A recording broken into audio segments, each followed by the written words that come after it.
Hello बच्चों, नमस्कार, जय हिंद।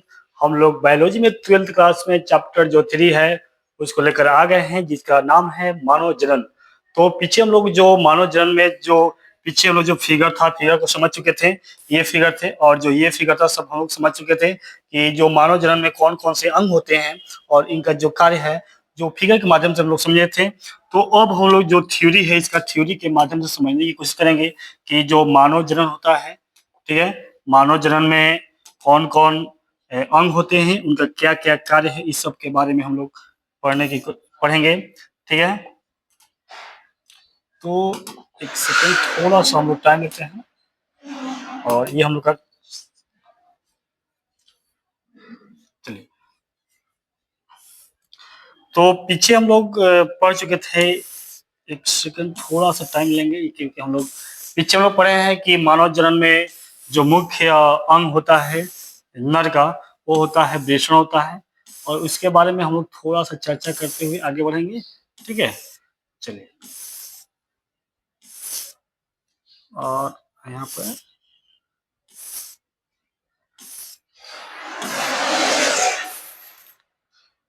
हाँ चलिए, यहाँ पे हम लोग पढ़ना स्टार्ट करेंगे। देखिए, पीछे हम लोग पढ़ चुके हैं कि जनन किसे कहते हैं। जनन एक ऐसी क्रिया है जिसके द्वारा कोई भी जीव अपनी संतति को बनाए रखने के लिए अपने जैसा हूबहू नए जीवों की उत्पत्ति करते हैं, उसे कहते हैं प्रजनन। प्रजनन दो प्रकार के होते हैं, एक होता है लैंगिक जनन, एक होता है अलैंगिक जनन। तो लैंगिक जनन किसमें होता है? मानव मनुष्य में लैंगिक जनन होता है। और जो पेड़ पौधे कुछ होते हैं या कुछ सूक्ष्म जीवाणु होते हैं जिसमें अलैंगिक जनन होता है। उस सब के बारे में हम लोग पीछे ही चर्चा कर चुके हैं। अभी हम लोग पढ़े हैं मानव जनन। ठीक है, और मानव जनन में जो सबसे मुख्य अंग है, जो प्राथमिक, देखिए, जो मुख्य प्राथमिक अंग है वो होता है टेस्टिस, यानी वृषण। तो पहले हम लोग समझते हैं कि वृषण क्या है। देखिए, वृषण क्या होता है ना, कि प्रत्येक नर में जो होता है ना, ये एक जोड़ी अंडाकार पाया जाता है। प्रत्येक नर में एक जोड़ी अंडाकार के रूप में पाया जाता है। और जो किसमें होता है, एक थैली में बंद होता है। इस थैली को हम लोग कहते हैं वृषण कोश। ठीक है, और इससे क्या होता है, एक नालाकार, एक घोड़े के नाल की तरह एक नली लगी होती है, जिसको हम लोग कहते हैं अधिवृषण। ठीक है, इस सब के बारे में हम लोग देखते हैं।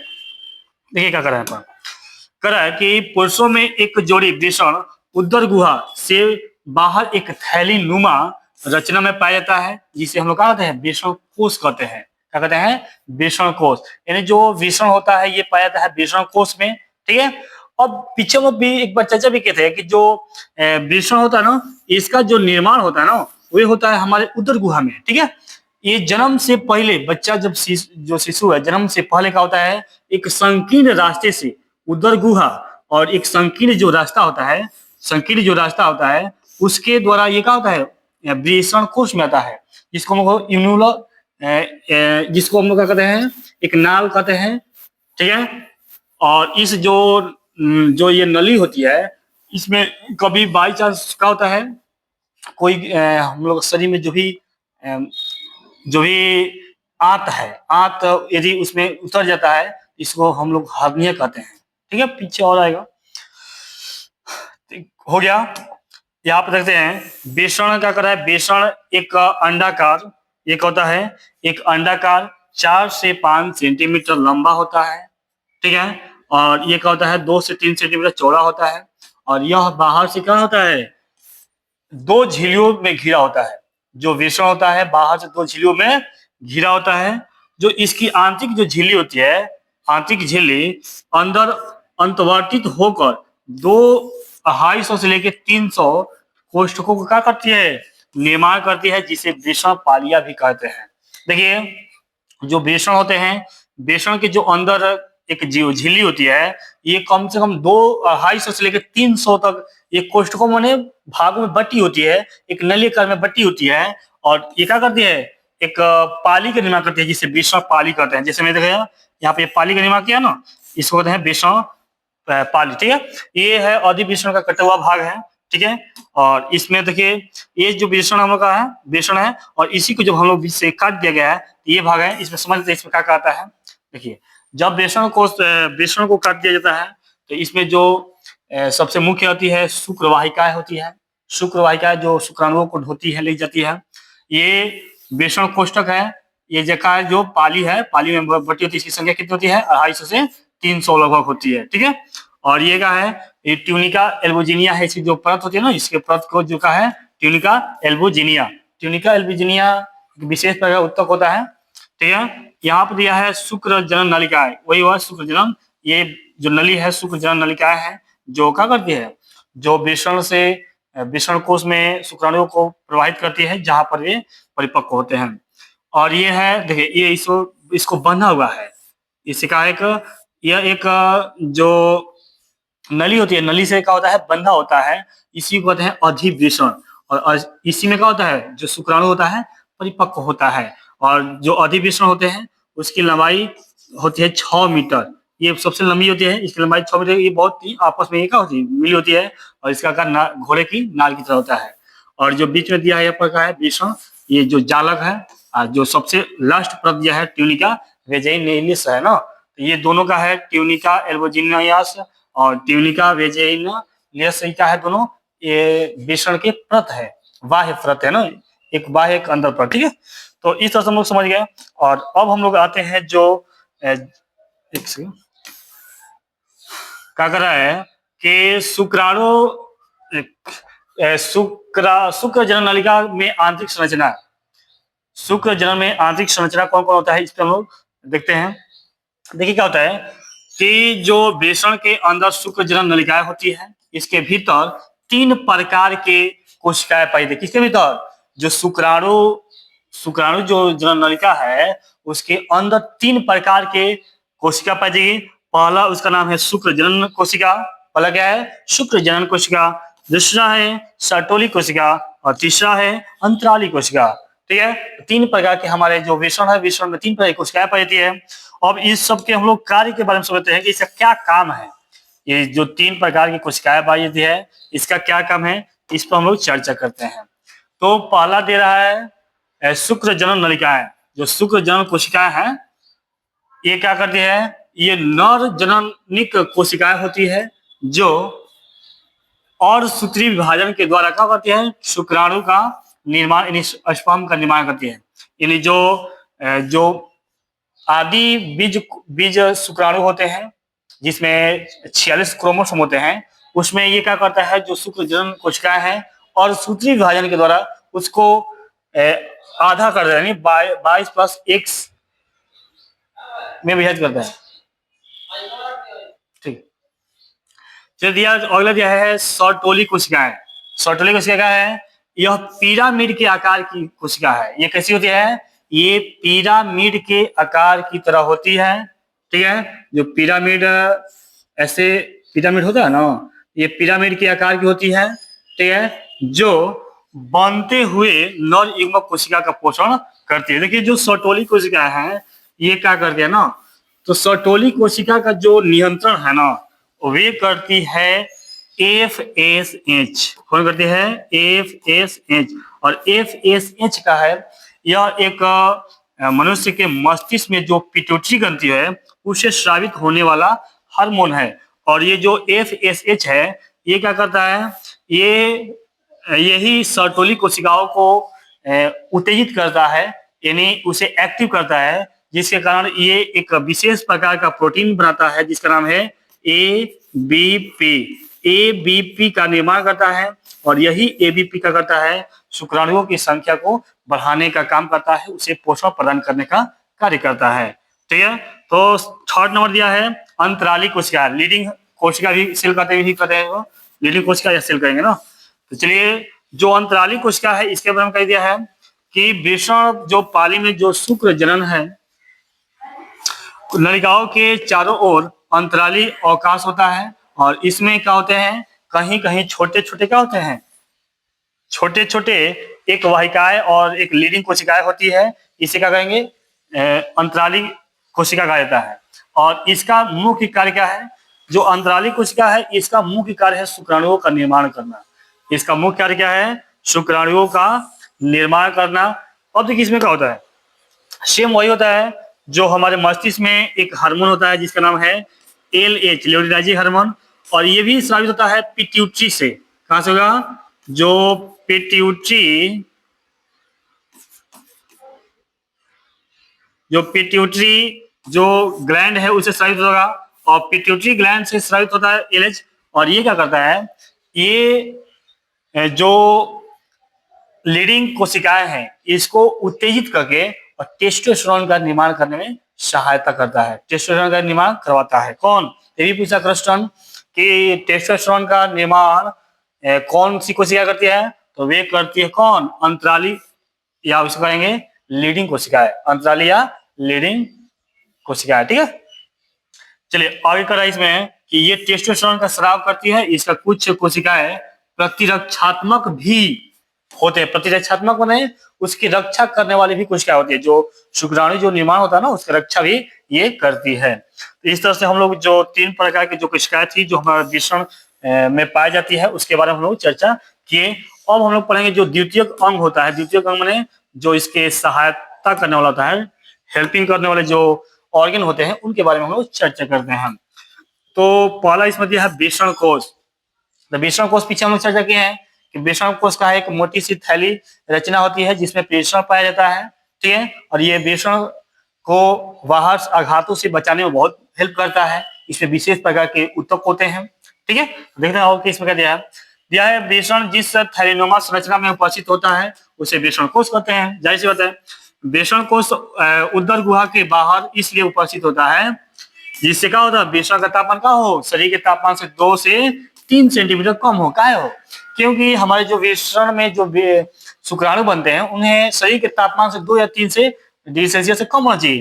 यानी जो हम लोग शरीर का तापमान होता है 37 डिग्री सेल्सियस, लेकिन जो शुक्राणु बनने के लिए हमें चाहिए 35 से 34 डिग्री सेल्सियस चाहिए। ठीक है, इसलिए क्या होता है, ये जो वृषण कोश होते हैं शरीर से बाहर होते हैं जिसके कारण तापमान क्या होता है, कम होता है। ठीक है, अगला दिया है सेकेंड नंबर जो हेल्प जो सहायक कोशिका में अंग में दिया है अधिवेशन। ठीक है, तो ये क्या कर रहा है, ये शुक्रवाहिकाएं वृषण से निकलकर, ये जो शुक्रवाहिकाएं वृषण से निकलकर वृषण के जो पक्ष से जो सतह पर क्या होते हैं अधिवेशन में खुलती है। जो शुक्रवाहिकाएं है ना, जो शुक्रवाहिकाएं हैं, देखिए ये है हमारा वृषण और जो इसके पक्ष भाग है ये कहाँ खुलते हैं, नीचे की तरफ, पक्ष में नीचे की सतह में खुलती है और इसी को हम लोग कहते हैं अधिवेशन। और यहाँ पे क्या होता है, यहीं पर जो शुक्राणु होते हैं परिपक्व होते हैं।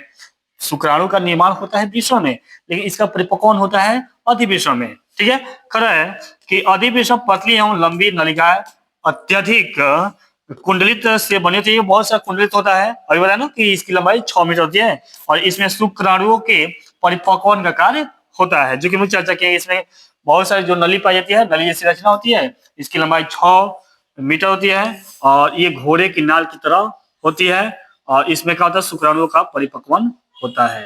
ठीक है, चलिए अगला हम लोग दिया है सहायक अंग में दिया है अगला शुक्रवाहक नलिका। अब इस शुक्रवाहक नलिका में बात की है कि जो वृषण से जो नीचे तली होती है उससे और जो भी अधिवृषण होता है शुक्र नलिकाएं एक दूसरे को जोड़ती है। देखिए यहाँ पर है अधिवृषण के पक्ष भाग से निकलकर यह शुक्रवाहक नलिका उदर गुहा तक जाकर मूत्राशय से ऊपर एक लूप बनाती है। ये एक नली है जो शुक्रवाहक का है, एक नली है जो क्या करती है, ये अधिवृषण के जो पक्ष भाग है उससे निकलकर और शुक्रवाहक नलिका की जो उदर गुहा होती है वहां जाकर ये जो मूत्राशय के ऊपरी भाग में क्या होती है, एक लूप बनाती है।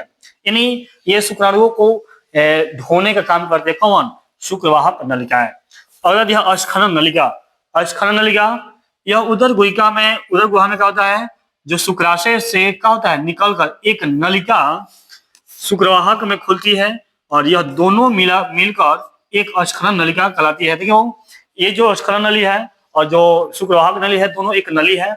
ये क्या करती है, जो शुक्राशय से निकलकर एक नलिका शुक्रवाहक में क्या करती है, खुल जाती है। ठीक है, ये कहाँ खुलेगी, शुक्रवाहक में खुल जाएगी।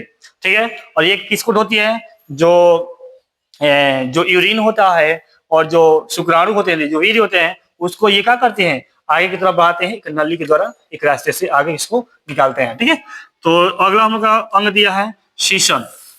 देखिए शीशन मनुष्य के जो नर होता है उसमें यह मुख्य जनन अंगों में आता भी है, ये सहायक है। ठीक है, मुख्य में तो आता है वृषण, सहायक में है शीशन।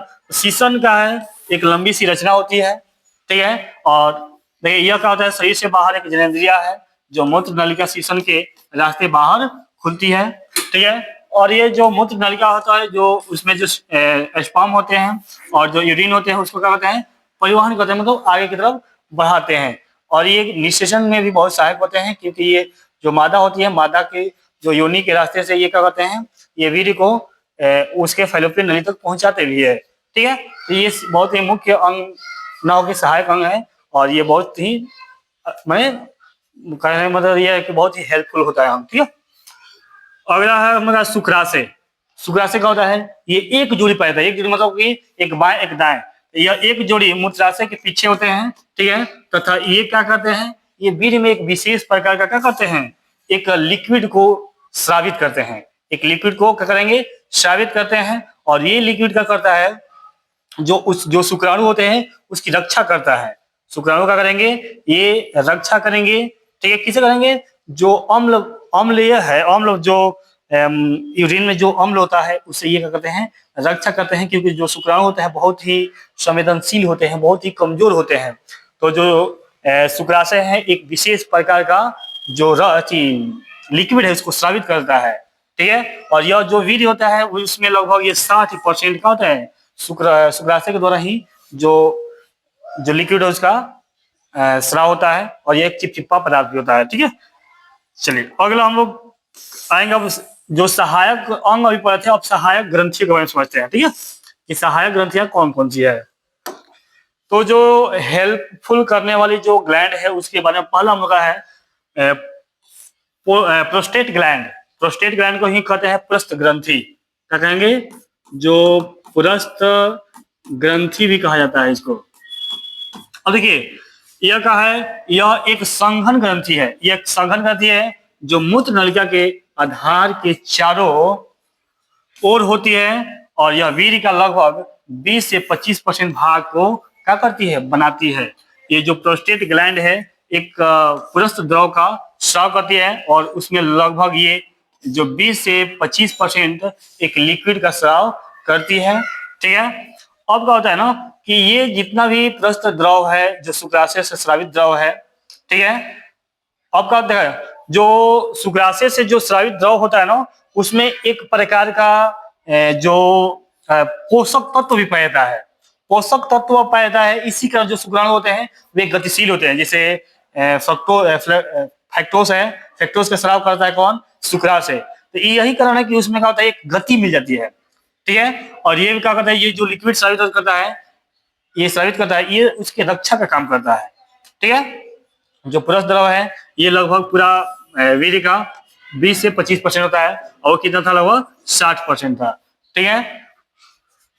अगला है हम लोग का, और जो ये प्रोस्टेट ग्लैंड है, ये ग्लैंड बहुत ही इंपॉर्टेंट होता है, क्योंकि यही ग्लैंड जो है ना, देखिए ये क्या होता है, ये जो क्या कर रहे हैं, जो मूत्र नलिका होती है, इसको फिगर के माध्यम से देखो, यहाँ समझ लेते हैं। देखो यहाँ पे क्या होता है, मान लीजिए ये मूत्र नलिका है, इसी के नीचे एक रचना पाई जाती है, ठीक है।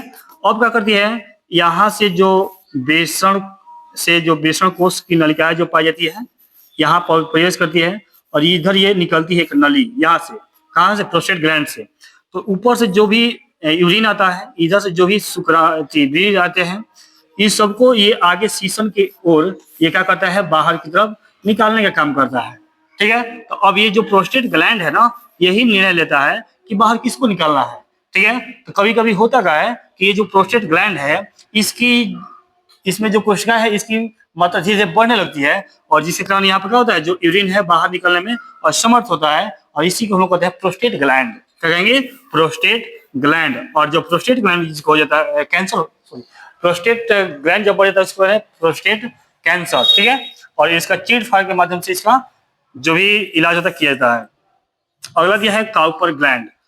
इसका जो श्रवण है शीशन में क्या होता है, अस्नेहल का एक कार्य करता है, और यह एक जोड़ी होता है। जगह काउपर जो ग्लैंड है एक प्रकार का जो सुगंधित जो द्रव होता है, लिक्विड को स्रावित करता है, और ये क्या करता है ना कि एक ऐसे लिक्विड को स्रावित करते हैं जिसमें एक विशेष प्रकार का सुगंध होता है। और यही कारण है कि जो जंगली जीव होते हैं, जानवर होते हैं, उनमें भी ये एक स्नेहल देता है, जिसके कारण वे अपने सीमा को तय करते हैं।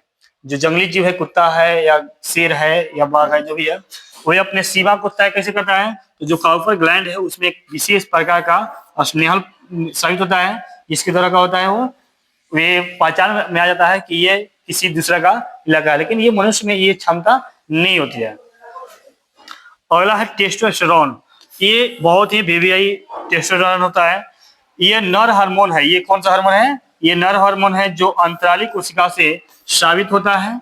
अंतराली कोशिका से क्या होगा? ये स्रावित होगा। पीछे चर्चा की हम लोग। तो जो एलएच होता है, जो लेटिनाइजिंग हार्मोन होते हैं, ये अंतराली कोशिकाओं को उत्तेजित करके टेस्टोस्टेरोन का निर्माण करते हैं। यह नर जनन अंगों के विकास और शुक्राणुओं के परिपक्व में सहायक होते हैं। जो टेस्टोस्टेरोन है, ये जो भी जनन अंग है और जो शुक्राणु का निर्माण और परिपक्वन है, उसमें बहुत ही सहायक होता है। चलिए, ये था हम लोग का नर जनन अंग। ठीक है, उसके बाद हम लोग पढ़ेंगे अब जो फीमेल रिप्रोडक्टिव सिस्टम है, उसके बारे में चर्चा करने के लिए आए हुए हैं। ठीक है, अगला दिया इसमें है कि देखिए, इसमें क्या होता है, स्त्री जनन तंत्र प्रक्रिया के अतिरिक्त कई प्रकार के कार्य का भी निर्वाह करती है। इसमें एक प्रजनन के बावजूद अन्य क्रियाएं भी शामिल होता है। जबकि जो नर होते हैं केवल प्रजनन के लिए ही होते हैं, लेकिन मादा में क्या होती है, प्रजनन के अलावा कोई और भी जनन प्रक्रियाएं होती है। जैसे निषेचन होता है, जो भ्रूण का विकास हो जाएगा, गर्भ को धारण करना है, दुग्धन होगा आदि स्त्री जनन तंत्र का एक हिस्सा है या भाग है। ठीक है, इसमें निषेचन होता है और भ्रूणों का विकास होता है, गर्भ का धारण किया जाता है और दुग्ध का निकासी किया जाता है। ठीक है, अब इसमें जो देखिए, इसमें जो प्राथमिक जो अंग है, मुख्य अंग, ये हमारा ये होता है अंडाशय ओवरी होती है, जिसकी संख्या 2 होती है और इसके बारे में बहुत चर्चा करेंगे अभी। ठीक है, जो द्वितीय अंग होता है, ये होती है अंडवाहिनी, इसको फैलोपियन नली कहते हैं। ठीक है, या ओविडक्ट कहते हैं। और अगला है गर्भाशय, यूटेरस, गर्भाशय या यूटेरस। और तीसरा है इसमें गर्भाशय ग्रीवा, जो जो कॉन्विक्स है, सर्विक्स कहा जाता है, सर्विक्स है। ठीक है, ग्रीवा, जो कि इसको हम लोग कहते हैं, जो गर्भाशय है उसका जो मुंह होता है ना, या उसको क्या कहते हैं, ग्रीवा, गर्दन इसको कहता है ना। बहुत ही ये आगे जो प्रसव के दौरान बहुत ही सहायक करता है ना। और अगला है योनि यानी विजाइना। इस सब के बारे में हम लोग चर्चा करेंगे आगे। और ये तो मतलब देखिए, इसमें होता क्या है, यहाँ से क्या क्वेश्चन आएगा? क्वेश्चन यहाँ पर ये आएगा ना कि मादा जनन अंग, मुख्य मादा जनन अंग कौन है? निम्नलिखित में से मुख्य मादा जनन अंग कौन है? तो जो हमारा ओवरी होगा, ओवरी, ओवरी का है, ये मुख्य मादा जनन अंग है। ठीक है, या पूछेगा, इसे पूछेगा कि द्वितीयक या सहायक मादा जनन अंग कौन है? तो इसमें अंडवाहिनी देगा तो वो भी आंसर हो जाएगा, गर्भाशय देगा तो वो हो जाएगा, गर्भाशय ग्रीवा देगा या वेजाइना देगा, ये तो हो जाएगा। तो इस यहाँ से ऑब्जेक्टिव बहुत ही पूछ सकता है। ठीक है, चलिए, इसके बारे में तो हम लोग पीछे चर्चा कर लिए हैं, लेकिन फिर से देख लेते हैं। ये मादा, मानव के मादा जो प्रजनन अंग है, और ये फिगर है, इसके समझ लेते हैं। देखिए, जो अंडाशय, जो मुख्य अंग होता है अंडाशय, तो इसकी संख्या 2 होती है। देखिए, एक यहाँ पर दिया हुआ है और एक यहाँ पर दिया हुआ, और इसी में जो अंड कोशिकाएं होती है, डिम्ब कोशिका जिसको कहा जाता है, ये यहाँ पर क्या होती है, बनना स्टार्ट करती है। ठीक है, ये मुख्य हो गया।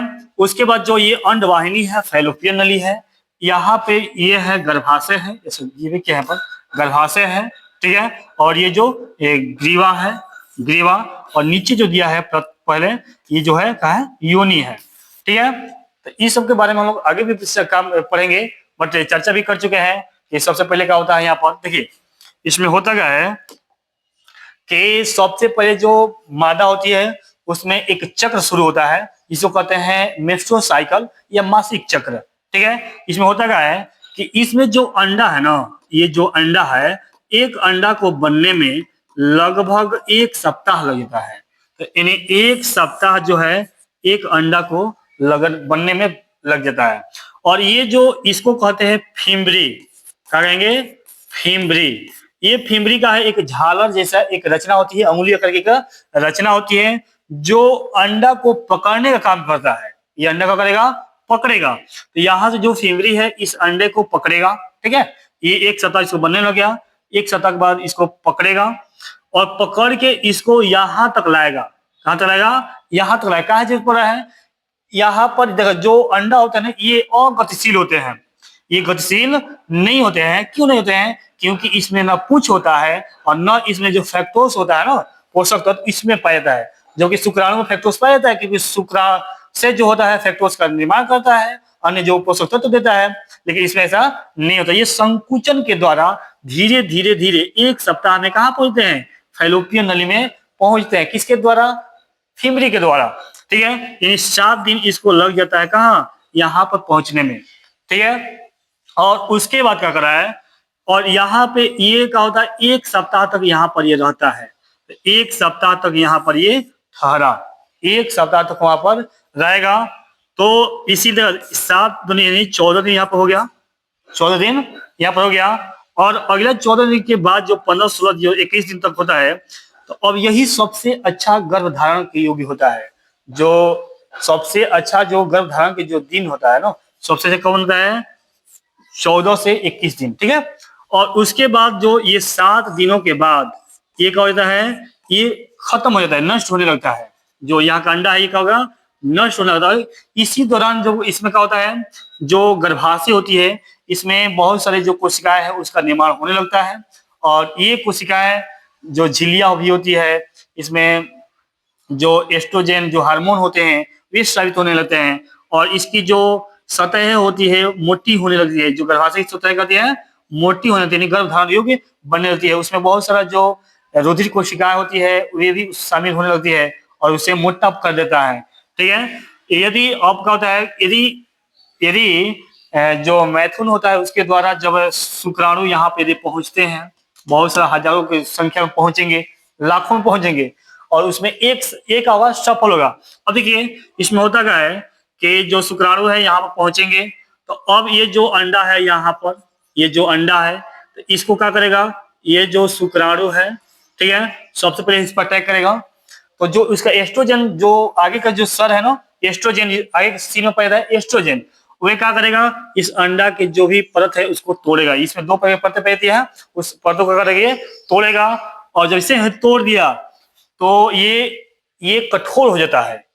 कठोर क्यों होता है? क्योंकि जब एक को तोड़ दिया तो अन्य उसको अब तोड़ने में सक्षम नहीं हो पाता है। यानी एक शुक्राणु एक अंडा को निषेध करता है, क्योंकि शुक्राणु बहुत, देखिए अंडा बहुत बड़ा होता है। जैसे मान ये अंडा है, जो शुक्राणु होते हैं बहुत ही छोटे छोटे होते हैं, बहुत ही छोटा छोटा, बट हम लोग बनाते हैं तो बड़ा फिगर बन जाता है।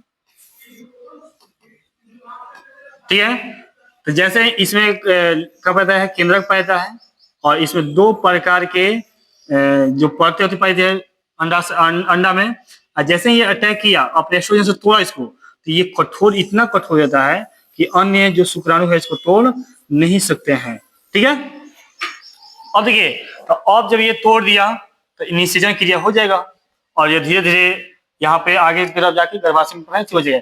लेकिन यदि नहीं हुआ, यदि निषेचन क्रिया नहीं हुई, तब क्या होगा, तो अब क्या होगा, जो यहाँ पे जो अंडा है ये क्या होगा, ये खत्म हो जाएंगे और ये टूटकर जो गर्भाशय है उसके रास्ते, और गर्भाशय में जो भी गर्भाशय में होता क्या है, अब जब निषेचन नहीं होगा ना, तो इसमें एस्ट्रोजन की, जो एस्ट्रोजन है उस हार्मोन की कमी हो जाएगी।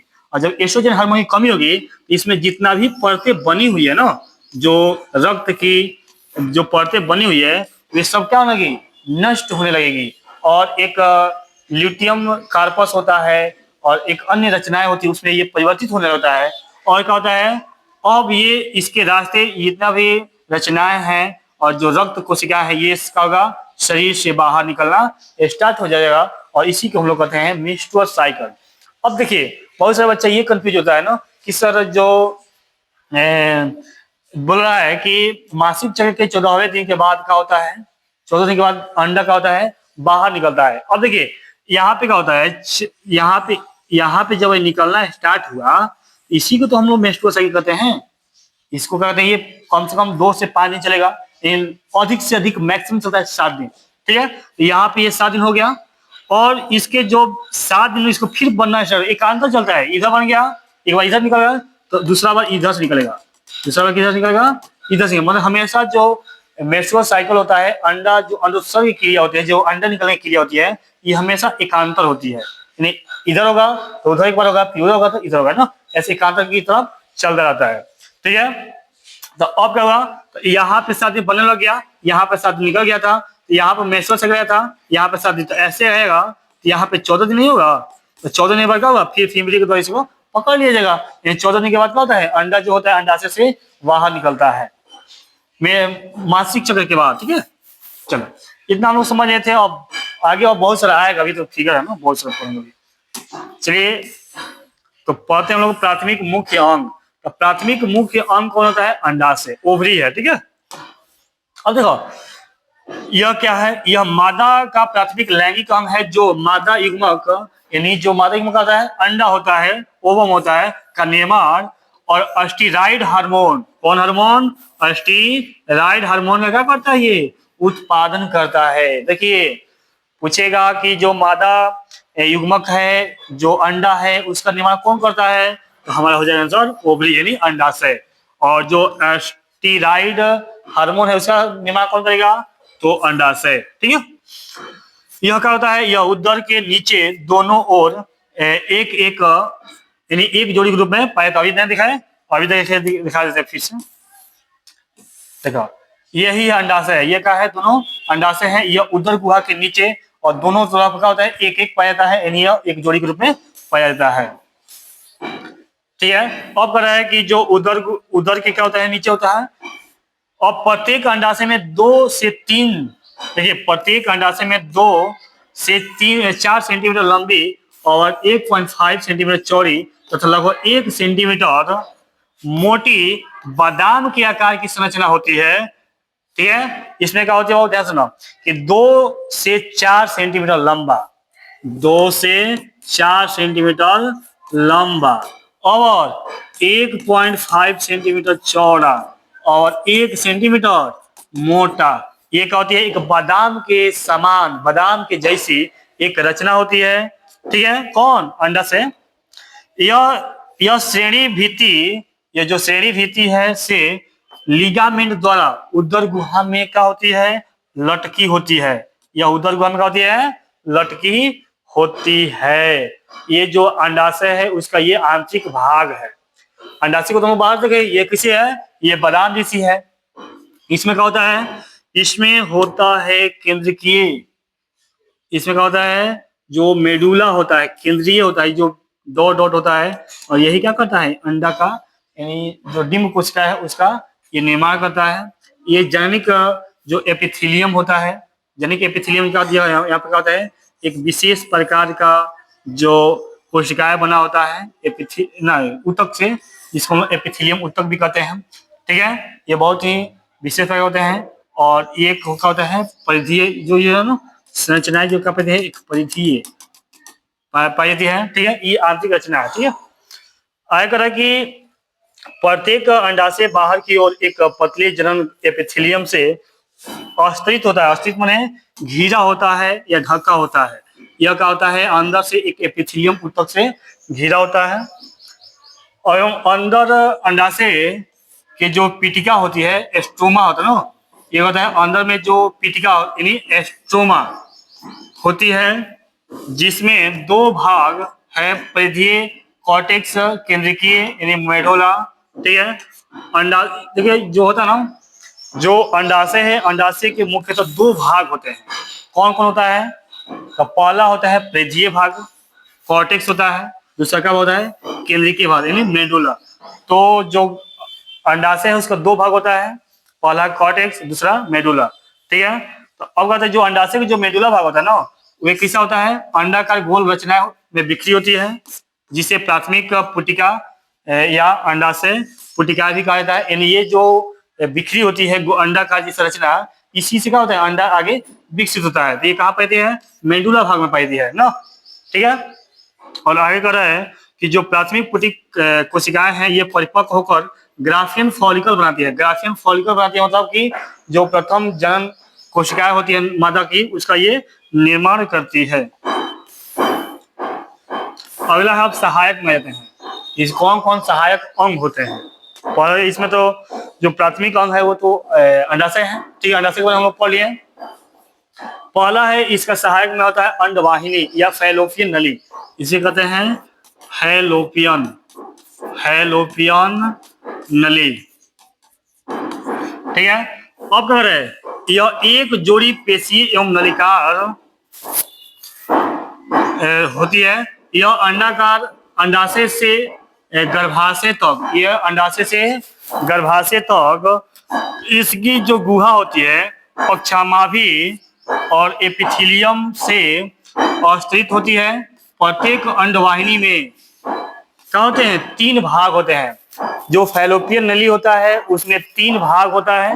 कौन कौन भाग होता है, इसमें कौन कौन भाग होता है? पहला है जो कीपक है, पहला क्या है? कीपक। पहला है कीपक यानी इनफिड्यूबुलम है। ठीक है, इनफिड्यूबल है। दूसरा है तुम्बिका यानी एम्फुबुला है। और तीसरा है संकीर्ण पथ, जो कि पीछे हम लोग बात किए थे, संकीर्ण पथ जो स्टूसम है। ठीक है, स्थसम है। तो ये जो संकीर्ण पथ है जिसमें ये जिस रास्ते से जो अंडा है वहां पहुंचता है। ठीक है, तो इसके 3 भाग में हो गया। किसका भाग यह है फैलोपियन नली का 3 भाग। ठीक है, अगला है गर्भाशय। गर्भाशय यूटेरस। मादा में केवल एक गर्भाशय पैदा है। ये कितना संख्या होती है? एक पैदा है, जिसे बच्चेदानी कहा जाता है।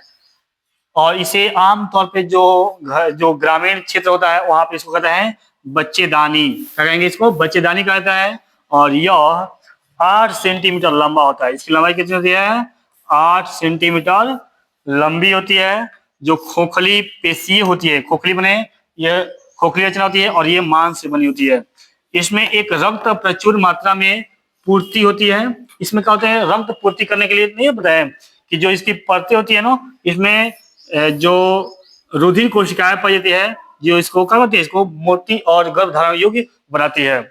और यह क्या करती है, यह भी श्रेणी भित्ति से जो लिगामेंट का होता है उससे ये जुड़ी होती है। मैंने जो शरीर होता है, शरीर की जो श्रेणी गुहा होती है, जो सबसे सामने की होती है, उससे क्या होता है, ये जुड़ा होता है। ठीक है, और इसमें एक विशेष प्रकार का जो रुधिर कोशिकाएं पाई जाती है। ठीक है, और यही क्या करता है, इसमें जो एस्ट्रोजन हार्मोन होते हैं, एस्ट्रोजन हार्मोन से ये क्या करते हैं, अपने आप को एक ऐसे विकसित बनाते हैं जिसमें गर्भधारण योग्य ये बनते हैं। ठीक है, चलो भी बात किए थे इसको, और थोड़ा सा आगे बढ़ जाते हैं। करा है,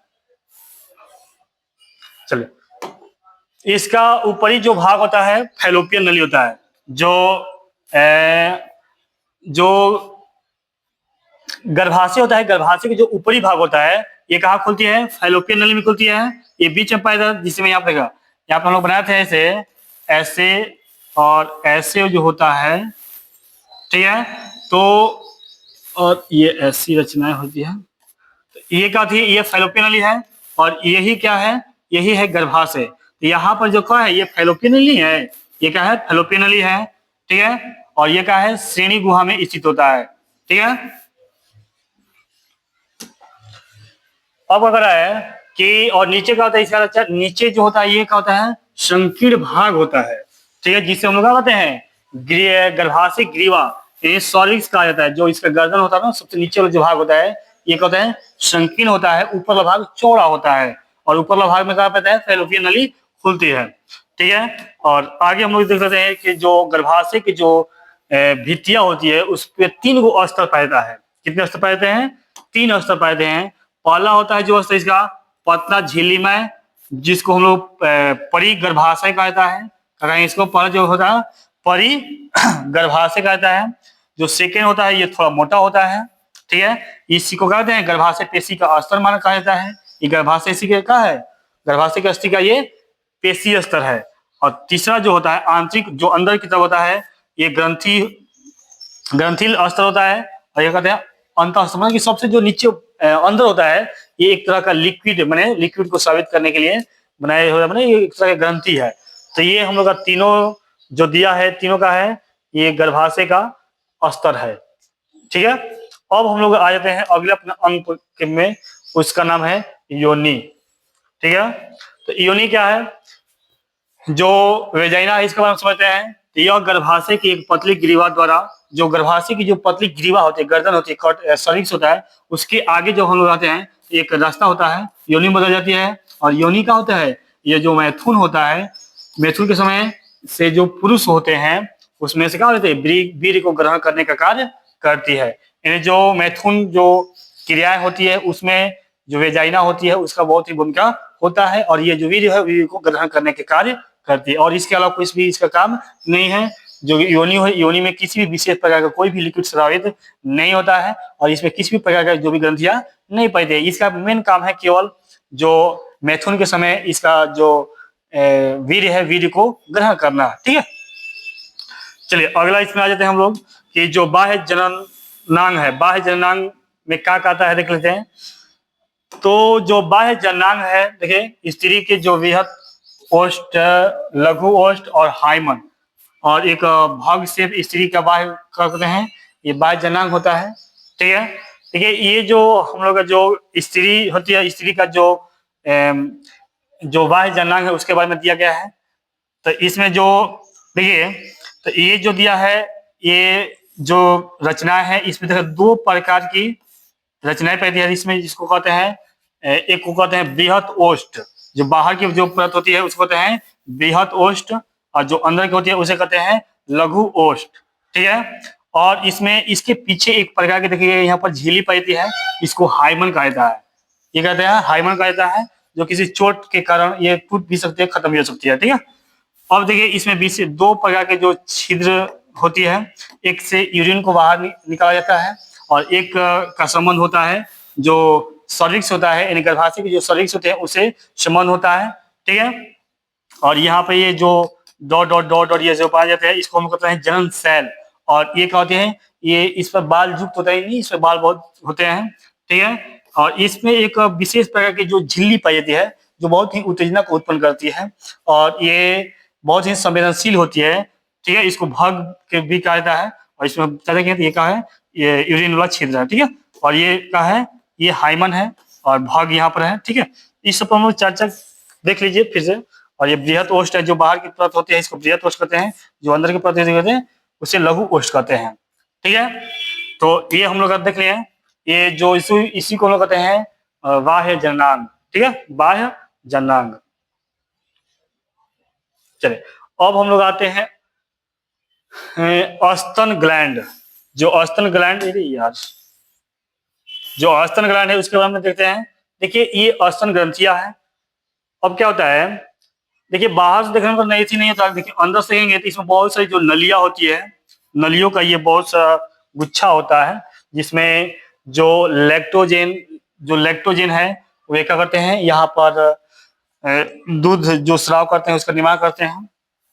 देखिए ये क्या है, जनन नलिकाएं है, इसमें बहुत सारा जनन नलिकाएं पाई दिखाई ना, ये जनन नलिकाएं हैं।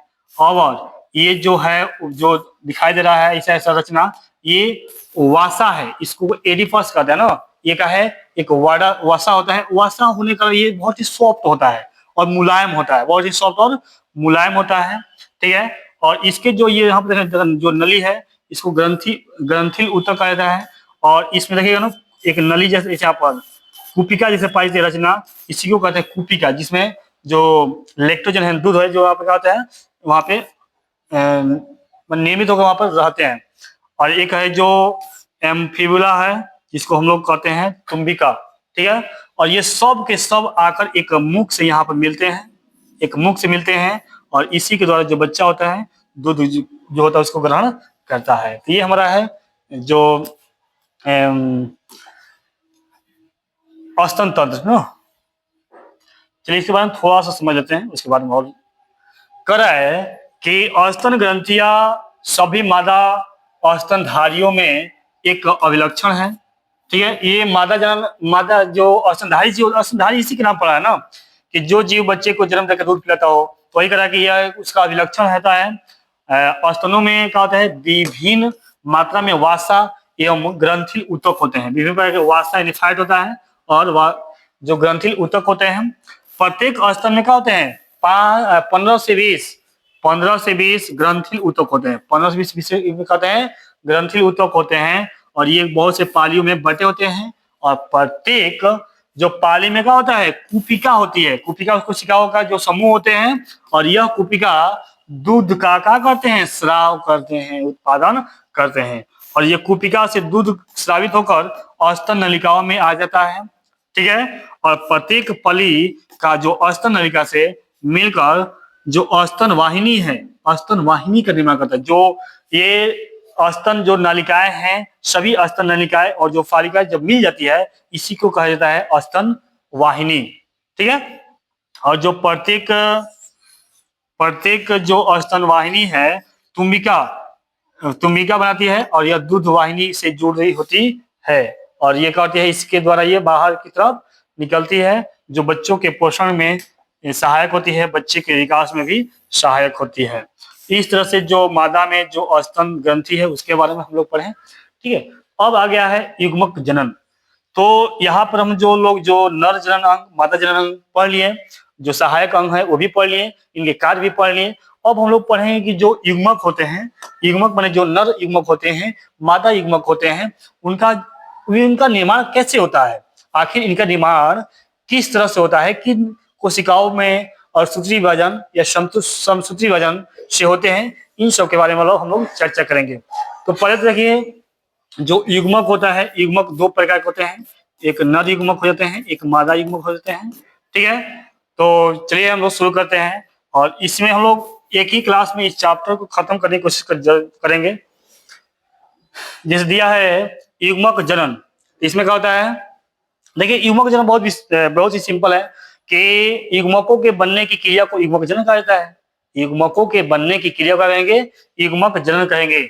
इसमें देख लेते हैं, जो जनिक एपिथेलियम की कोशिकाओं द्वारा युग्मक निर्माण की क्रिया को युग्मक जनन कहा जाता है, यानी गेमेटोजेनेसिस कहा जाता है। गेमेटोजेनेसिस किसे कहेंगे, यानी जो भी एपिथेलियम की कोशिकाएं होती है उसके द्वारा युग्मकों के निर्माण की जो प्रक्रिया है उसको कहते हैं गेमेटोजेनेसिस। ठीक है, और इसमें जो नर युग्मक के निर्माण करने की जो प्रक्रिया है उसको कहते हैं शुक्राणु जनन, और जो मादा गैमेट का जो निर्माण करते हैं उसे कहते हैं मादा जनन, मादा। ठीक है, अच्छा अंड जनन, सॉरी, और मादा युग्मक में जो निर्माण होता है उसे कहते हैं अंड जनन। ठीक है, तो अगला हम लोग हेडिंग दे दिया है शुक्राणु जनन। शुक्राणु जनन यानी स्पर्मेटोजेनेसिस क्या है, स्पर्मोजेनेसिस क्या है, इसके में देखिए क्या होता है कि जो वृषण में स्थित द्विगुणित जनित एपिथेलियम ऊतक कोशिकाओं जिन्हें स्पर्मेटोगोनिया कहते हैं में और सूत्री विभाजन द्वारा अगुणित कार्यशील शुक्राणुओं का निर्माण होता है, इसे हम कहते हैं शुक्राणु जनन। देखिए होता क्या ना, ये कह रहा है कि जो भी वृषण होते हैं, वृषण में जो द्विगुणित जनिक जो एपिथेलियम ऊतक होते हैं और जो उनके से कोशिकाएं होती है, उनमें क्या होता है, उनमें और सूत्री विभाजन होता है। क्या होगा, और सूत्री विभाजन होता है, और सूत्री विभाजन के फलस्वरूप जो अगुणित और कार्यशील माने जिसमें एक्टिव हो शुक्राणु का जो निर्माण होता है उसी को हम कहते हैं शुक्राणु जनन। ठीक है, यानी स्पर्मेटोजेनेसिस। कह रहा है कि यह प्रक्रिया शुक्र जनन नलिकाओं में होता है। जो शुक्राणु जनन की क्रियाएं होती है ये कहाँ होता है, शुक्र जनन नलिकाओं में होता है। और शुक्र जनन नलिकाएं कहाँ होती है, ये होती है वृषण में। जो शुक्र जनन नलिकाएं कहाँ पे होती है, वृषण में होती है, और जो शुक्राणु के निर्माण की प्रक्रिया कहाँ होती है, वृषण में होता है। आगे कह रहा है कि इस प्रक्रिया को दो भागों में बांटा देता है। जो शुक्राणु जनन की प्रक्रिया है इसको दो भागों में बांटा देता है। पहला है शुक्राणु जो प्रसू या इसको कहते हैं स्पर्मेटिड। ठीक है, और दूसरा दिया है स्पर्मेटिक या शुक्राणुओं में रूपांतरण।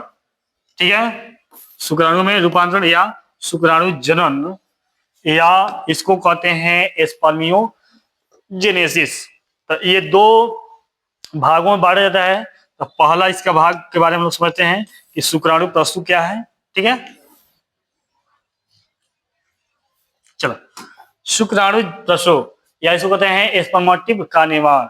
जो प्राथमिक शुक्राणु कोशिका है उसका निर्माण कैसे होता है, इसमें कहते हैं यह क्रिया जनन काल में प्रारंभ होती है। जनन काल समझते हैं ना, कि एक जो नर होता है उसका जो जनन काल होते हैं ये 13 से 14 वर्ष से शुरू होते हैं, ठीक है। इससे आगे भी हो जाएगा। इसे निम्रू अवस्था में भी बांटा गया है। इसे किस में बांटा गया है? निम्रू अवस्था में बांटा गया है। पहला होता है गुणन प्रवस्था। पहला क्या होता है? गुणन प्रवस्था। पहले का गुजरेगा गुणन प्रवस्था यानी मल्टीप्लीकेशन फेज। जो मल्टीप्लीकेशन फेज में क्या होता है? इसमें क्या होता है, जो जन्नी की जो एपिथेलियम कोशिकाएं हैं कि कुछ कोशिकाएं आकार में क्या होती है? बड़ी होती है और अन्य कोशिकाओं से क्या होती है? वो भिन्न होती है और एक प्रकार है, उन्हें प्राथमिक जनन कोशिकाएं भी कहते हैं। इसमें कई बार समसूत्री विभाजन होता है और जिसमें के फलस्वरूप क्या होता है? शुक्राणु जनन के द्वारा जो शुक्राणु कोशिकाएं है उसका निर्माण होता है। अब देखा कर रहा है कि जो जनिक एपिथेलियम उत्तक कोशिकाएं हैं, ये जो अन्य कोशिकाएं हैं उसके आकार में इसकी क्या होती है? ये बड़ी होती है। ये क्या होती है? बड़ी होती है। और इसमें कई बार जो समसूत्री विभाजन होता है, समसूत्री विभाजन टूटने के बाद इसमें क्या होता है? जो शुक्राणु जनन कोशिकाएं होती है उसका निर्माण होता है, ठीक है। पहले का फेज में क्या होगा? प्राथमिक जो फेज है, इस फेज में जो कोशिकाएं हैं, बड़ी जो कोशिकाएं है कौन? एपिथेलियम वाली, ये टूट कर यानी समसूत्री विभाजन के बाद ये टूट कर ये बहुत सारे खंडों में बंट जाती है, ठीक है। अब सेकेंड फेज में आते हैं। सेकेंड में होता है, इसको कहते हैं वृद्धि अवस्था यानी ग्रोथ फेज, ठीक है। क्या कहेंगे? Growth phase. इस अवस्था में क्या होता है? देखिए, इस अवस्था में जो बटे हुए जो क्रोमोसोम है, जो कोशिकाएं बट गई है, टूट गई है,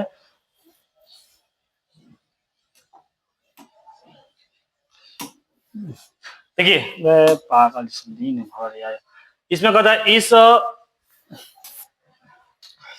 इस अवस्था में जो स्पेर्मेटोगोनिया है, कोशिकाएं क्या होती है?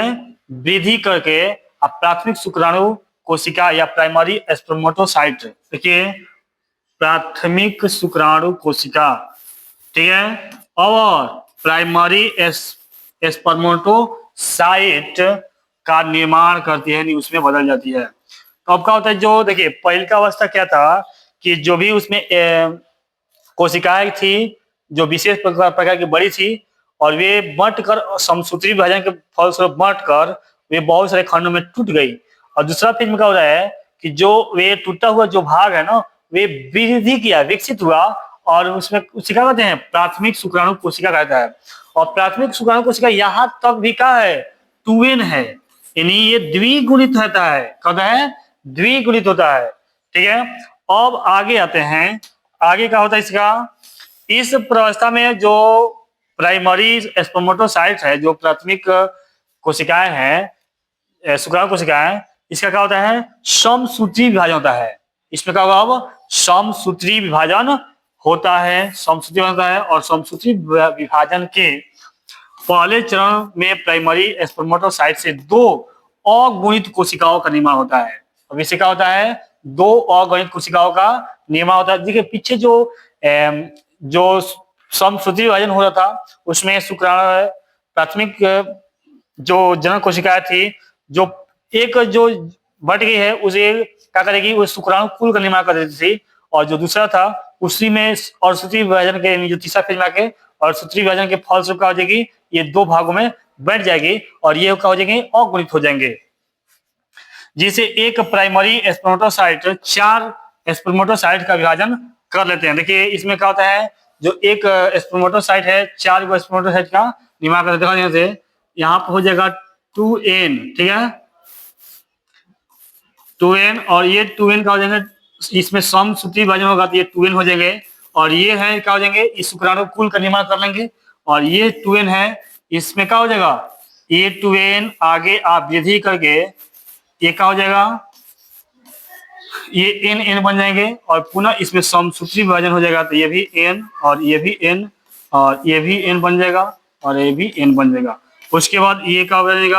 आगे परिपक्व होकर शुक्राणु बन जाएंगे और ये भी परिपक्व होकर शुक्राणु बन जाएंगे और ये भी परिपक्व होकर शुक्राणु बन जाएंगे और ये भी परिपक्व होकर शुक्राणु बन जाएंगे। यानी जो यहाँ पर एक जो कोशिकाएं हैं, प्राथमिक जनन कोशिकाएं, इससे वृद्धि होकर ये 4 शुक्राणुओं का निर्माण करती है। अगला 2 नंबर दिया इसमें, एस्पर्मेटिस का शुक्राणुओं में रूपांतरण अर्थात शुक्राणु जनन। ठीक है, इसमें क्या होता है, ये क्या होता है, नॉन मोटिल होते हैं। नॉन मोटिल मतलब होते हैं कि ये गतिशील नहीं होते हैं, ये अगतिशील होते हैं।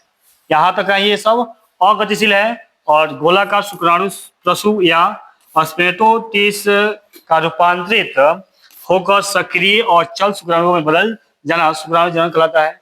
अब यहाँ पर क्या होता है, यहाँ पर जो शुक्राशय है वहां से एक विशेष प्रकार का लिक्विड स्रावित होता है जो जिसमें फ्रुक्टोज शामिल होता है, और ये क्या करते हैं, उसे एक्टिव कर देते हैं। उसे करेंगे, एक्टिव करेंगे, और इस प्रक्रिया में जो शुक्राणु प्रसूव है या स्पर्मेटोटिव है का जो गॉल्जीकरण है, शुक्राणुओं का जो क्रोमोसोम बनाती है, ये क्रोमोसोम का होता है। तो देखिए, जो शुक्राणु होते हैं, ये देखिए जिसमें मानते हैं ये शुक्राणु है, ठीक है, और जो इसके आगे का भाग है ना, आगे के भाग को कहते हैं एक क्रोमोसोम, कहते हैं एक क्रोमोसोम। ठीक है, और इसी का यह क्या करता है, यहाँ पर निर्माण करता है, जो अंडा के जो परतें होती है उसको तोड़ने में ये बहुत ही सहायक होता है। चलो अगला दिया है शुक्राणु की संरचना। और शुक्राणु के बारे में समझते हैं, शुक्राणु कैसा होता है, रचना दिया होगा। देखिए ये है structure of sperm, structure of sperm. आते हैं स्ट्रक्चर ऑफ स्पर्म क्या होता है, और थोड़ा टाइम है। देखिए इसमें क्या होता है कि ये जो स्पर्म है, स्पर्म का ये जो सर होता है, और सर के जो ऊपरी भाग होता है वहीं पर स्थित होता है एक क्रोमोसोम। अभी तो चर्चा किया ना, ये क्या है, एक क्रोमोसोम है। एक क्रोमोसोम का मेन काम है जो अंडा की जो परतें होती है उसको तोड़ना। और इसके जो मुख्य भाग होता है, जो बीच है सर के बीच में, एक होता है केंद्रक। क्या होता है, केंद्रक, जिसमें क्या होते हैं, जिसमें क्रोमोसोम होते हैं। इसमें क्या होते हैं, क्रोमोसोम कैसे होते हैं, ये आधा होते हैं, अगुणित क्रोमोसोम होते हैं। ठीक है, उसके बाद ये जो समीपस्थ तार केंद्र है, और ये क्या है, दूरस्थ केंद्र तार है। और इसके जो मध्य भाग होता है, इसमें होता है माइटोकांड्रिया। मध्य भाग होता है माइटोकांड्रिया, और जो सबसे पीछे होता है वो होता है टेल होता है, नहीं पूंछ होती है, जिसके कारण ये मोटी होते हैं, गति करते हैं। ये जितना ही मोटी मोशन करेंगे उतना ही ये आगे बढ़ेंगे। ये सर हो गया, हेड हो गया, ये गर्दन नेक हो गया, और ये मिडिल भाग हो गया। 3 भागों में बटेंगे, सर धड़ पुछ, सर धड़ पुछ।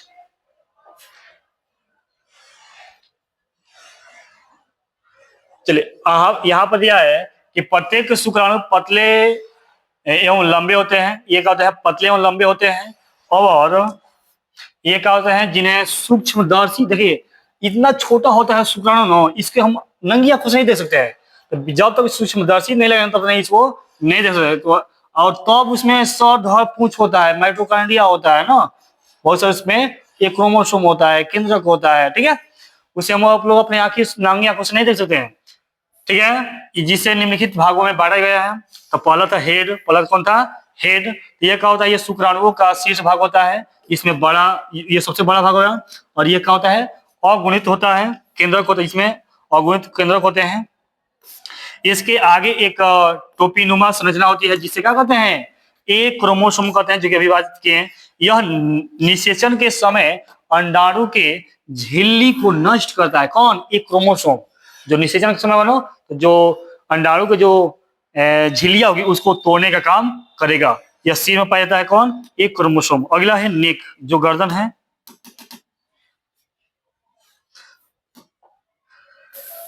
देखिए नेक क्या होता है, यह एक छोटा सा भाग होता है जिसमें 2 तार केंद्र होते हैं। और पीछे तार केंद्र के बारे में चले गए ना, 2 कहाँ पाया जाता है, तार केंद्र पाया जाता है, जिसको अग्रस्थ तार केंद्र कहते हैं या इरस्थ तार केंद्र कहते हैं।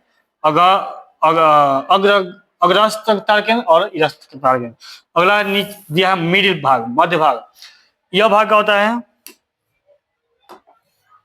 इस भाग को शुक्राणुओं का शक्ति गृह कहा जाता है। क्यों कहा जाता है, क्योंकि इसमें माइटोकांड्रिया पाया जाता है, गोल्जी का इसमें होता है ना। तो इसका कहते हैं शक्ति गृह, किसको कहते हैं, मध्य भाग। पूछेगा कि शुक्राणु का कौन सा भाग को ऊर्जा गृह कहते हैं, तो मध्य भाग को। इसमें सूक्ष्म नलिकाएं होती है जिसमें माइटोकांड्रिया पाया जाता है, जो शुक्राणुओं को क्या करते हैं, गति प्रदान करने के लिए ऊर्जा देते हैं। यानी ये जो ऊर्जा होती है जो शुक्राशय से हमें प्रदान होती है, जो मध्य भाग के माइटोकॉन्ड्रिया में पाई जाती है। इसी कारण जो शुक्राणु होते हैं वे क्या करते हैं, वे आगे की तरफ मोशन करते हैं, बढ़ते हैं। अगला है टेल। यह शुक्राणुओं का अंतिम एवं लंबा भाग है। सबसे लंबा भाग कौन है, पूंछ होता है। और यह क्या होता है, जीव द्रव्य की झिल्ली से क्या करती है, बना होता है। ये जीव द्रव्य की झिल्ली से बना होता है और जैसे ही ये मोशन करता है ये आगे की तरफ बढ़ता है। यानी आगे की तरफ बढ़ने में पूंछ का भी बहुत ही योगदान होता है। और अगला है अंड जनन, ओएजेनेसिस। तो हम लोग यहाँ पर पढ़े हैं कि जो शुक्राणु जनन क्या है, शुक्राणु जनन में शुक्राणु क्या है, शुक्राणु के कितने भाग होते हैं, कौन से भाग के क्या काम है, इस सब के बारे में हम लोग चर्चा कर लिए। अब हम लोग पढ़ेंगे कि अंड जनन क्या है। तो यहाँ पे दिया है ओजेनेसिस में क्या पढ़ेंगे हम लोग कि जो अंडाशय, एक सेकेंड,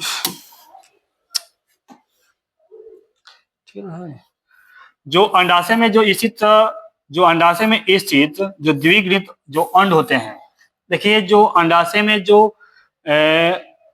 अंड होता है ये क्या होते हैं, ये द्विगुणित होते हैं, ट्विन होते हैं। ये क्या होंगे, ट्विन होते हैं। और ये क्या होते हैं, मातृ कोशिका, या इसको कहते हैं इगोनियस में क्या होता है, और सूत्री विभाजन। ये जो मातृ कोशिकाएं होती है इसमें क्या होते हैं, ये द्विगुणित होते हैं और इसमें और सूत्री विभाजन होता है। और इसमें क्या होता है, जब और सूत्री विभाजन होता है उसके फलस्वरूप ये अगुणित और परिपक्व मादा युग्मक यानी अंडा का निर्माण करते हैं और इसी क्रिया को हम लोग कहते हैं अंड जनन। देखिए जो अंडाशय में मातृ कोशिकाएं होती है जो द्विगुणित होती है उसमें जो परिपक्वन होता है और इसमें समसूत्री विभाजन, और सूत्री विभाजन होता है और इसके फलस्वरूप जो अगुणित मादा युग्मक यानी अंडा का निर्माण होता है, इस क्रिया को कहते हैं अंड जनन। यह का एक स्त्री के अंडाशय में अंड जनन की प्रक्रिया होती है तब ही प्रारंभ हो जाती है जब वह स्त्री अपने माँ के गर्भ में होती है। देखिए जो अंड जनन की जो प्रक्रिया है ये उस बच्ची में ही शुरू होता है जब वह बच्ची अपनी माँ के पेट में होती है। जब यह बच्ची अपने माँ के पेट में होती है जो उसी समय से जो इनके जो अंदर जो अंड जनन की प्रक्रिया है शुरू होती है। यानी जो मातृ कोशिकाएं सील होती है इसमें और सूत्री विभाजन होता है और वही आगे परिपक्व होकर अंडा का निर्माण करते हैं। ठीक है, और याद करा है इसी भ्रूणीय अंडाशय में कई अवस्थाएं होती है और इसी जो भ्रूण होता है, देखिए जब निषेचन होता है निषेचन के बाद ही पता चल जाता है कि कोई शिशु नर है या मादा है और उसी भ्रूण से में ही जो अवस्थाएं होती है विभिन्न प्रकार होती है उसमें हम लोग आगे देखते हैं। तो पहला इसका अवस्था है गुणन की अवस्था। सेम वही आ गया, पीछे हम लोग पढ़े थे जो शुक्राणु जनन में पढ़े थे। तो ये क्या हुआ, गुणन की अवस्था। पहला है मल्टीप्लिकेशन फेज। दिख रहा है कि इस अवस्था में अंडाशय की जो जननिक एपिथेलियम की कुछ कोशिकाएं आकार में क्या होती है, आकार में ये क्या करती है, बहुत ही बड़ी होती है और जिससे कई प्रकार के समसूत्री विभाजन होता है जिसमें उगोनिया अंड जननी। देखिए सेम वही प्रोसेस जो शुक्राणु जनन में प्रोसेस हो रहा है सेम वही प्रोसेस हो रहा है, कोई भी प्रकार के बदलाव इसमें नहीं है। करा कि इस अवस्था में अंडाशय की जो जननिक एपिथेलियम की जो कुछ कोशिकाएं होती है वे आकार में बड़ी होती है और जिसे कई बार समसूत्री विभाजन होता है जिसमें उगोनिया यानी जो अंड जननी कहते हैं। और यह शिशु जन्म के समय पुटिकाओं की संख्या कितना होती है, 20 से लेकर 20 लाख तक होती है। यह होती है 20 से लेकर 20 लाख तक होती है और इसमें लगभग 400 से 450 प्राथमिक oocytes विकसित होते हैं। 400 से 450 जो प्राथमिक जो oocytes होते हैं, जो अंडा होता है जो अनुसर्ग के द्वारा बाहर निकलते हैं, 400 से 450 निकलते हैं। और दूसरा अवस्था है वृद्धि अवस्था, ग्रोथ फेज। यह अवस्था लंबी होती है जो भ्रूण अवस्था, जब शिशु जब पेट में होता है उसी अवस्था में भ्रूण अवस्था से प्रारंभ हो जाती है। ये क्या होता है, वृद्धि अवस्था का भ्रूण अवस्था से प्रारंभ होती है और जब तक परिपक्वन अवस्था नहीं आता है तब तक यह कहाँ होता है? बनी होती है। कौन? वृद्धि की अवस्था, जब तक परिपक्वन की अवस्था न आ जाए तब तक यह बनी होती है। और यह कहाँ होती है? यह भ्रूण अवस्था में ही होती है। इस प्रावस्था में गोनिया की कोशिकाएं पोषक तत्वों को ग्रहण करने का आकार में बड़ी हो जाती है और इनका जो केंद्रक भी क्या होता है? आकार में बहुत बड़ा हो जाता है। इस जो जो अंड जनन है, इसमें 2 फेज हो गया और तीसरा फेज आता है परिपक्वन की अवस्था। खत्म करें।